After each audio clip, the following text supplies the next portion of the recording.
3 établissements pour une grande première. 2024 a vu la mise en production d'une plateforme unique pour la digitalisation des lames d'anatomopathologie de Bordeaux, Poitiers et Limoges. La plateforme gère 2500 images, soit 3,5 téraoctets par jour. Servi par la technologie Sectra, ce projet ambitieux nommé EnovaPath est porté par le groupement de coopération sanitaire, le GCS Nova. C'est une formidable réussite des équipes des 3 CHU de travailler ensemble.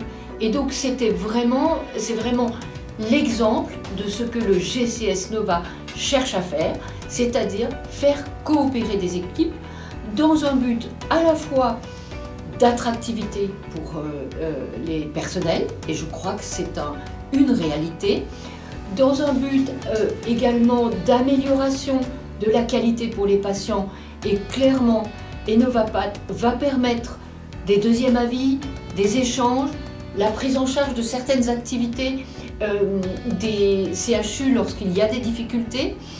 Et puis enfin, je pense également, et peut-être qu'on ne l'avait pas très bien anticipé, mais vraiment une amélioration des conditions de travail des médecins et je pense des soignants.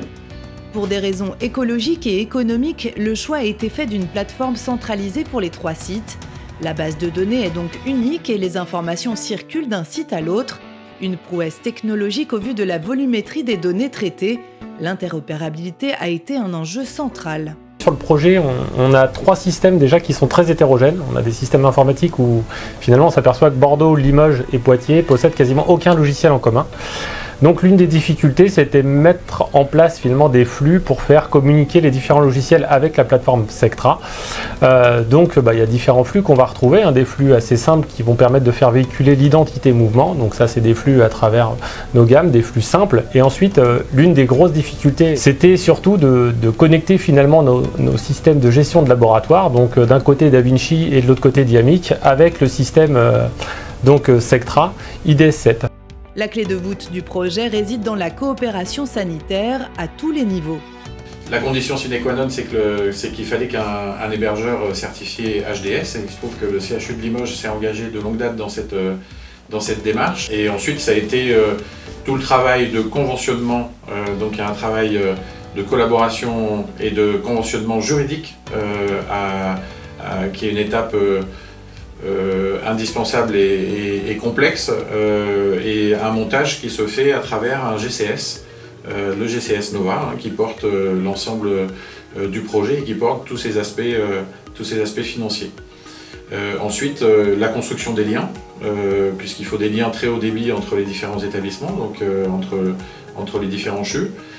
Et ce montage original, effectivement sur le plan financier, avec un investissement commun sur notamment l'espace de stockage. En Nouvelle-Aquitaine, 35 000 cancers sont traités chaque année. L'ARS a donc contribué à hauteur d'1 million d'euros pour cet enjeu de santé publique. Et le projet ne s'arrête pas là.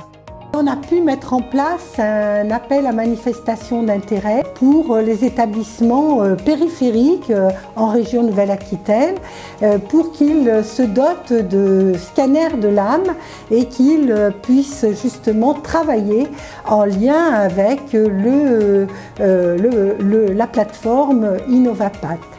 Un financement complémentaire a été débloqué pour un second appel à manifestation en 2025. Le projet est donc largement soutenu par les institutions, mais aussi par les pathologistes. C'est ce que nous vous proposons de voir dans le reportage à suivre.